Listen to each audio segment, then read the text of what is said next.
রব, আমি জানি না আপনাকে কিভাবে ডাকলে আপনি আমার ডাকে সাড়া দিবেন। আমি জানি না কিভাবে চাইলে আমার চাওয়া পূরণ করবেন। আমি জানি না কিভাবে হাত উঠালে আমার হাত ভরে দেবেন। আমি জানি না কিভাবে দোয়া করলে আমার দোয়া কবুল করবেন। কিন্তু আপনি তো আপনার গুনাহগার বান্দার অন্তরের খবর জানেন ইয়া রব। আপনি তো অন্তরটাই দেখেন এবং আপনি তো বলেছেন তোমরা আমাকে ডাকো, আমি তোমাদের ডাকে সাড়া দেব।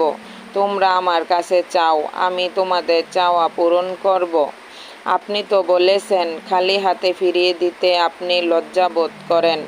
আমি অযোগ্য, আমার যোগ্যতার বাইরে আপনি অনেক কিছু দান করেছেন। আমি এবারও বিশ্বাস করি আপনি আমাকে নিরাশ করবেন না। আমি জানি আমি ছাড়া আপনার অনেক উত্তম বান্দা আছে, কিন্তু আমার আপনি ছাড়া আর কোনো মালিক নেই। ইয়া রব, ইয়া রহমান, ইয়া রহিম। আমার আবদার করার মতো, ডাকার মতো, চাওয়ার মতো আপনি ছাড়া আর কেউ নেই। ইয়া রব, আমি দুর্বল, আমার ধৈর্যের পরীক্ষা নেবেন না। আমি তার উপযুক্ত নই, আমার জন্য পরীক্ষা সহজ করে দিন।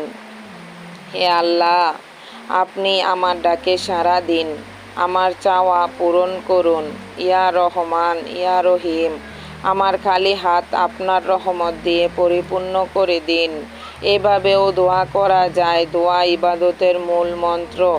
যতক্ষণ না চাওয়া জিনিস পাওয়া হয় ততক্ষণ দোয়া করে যাও।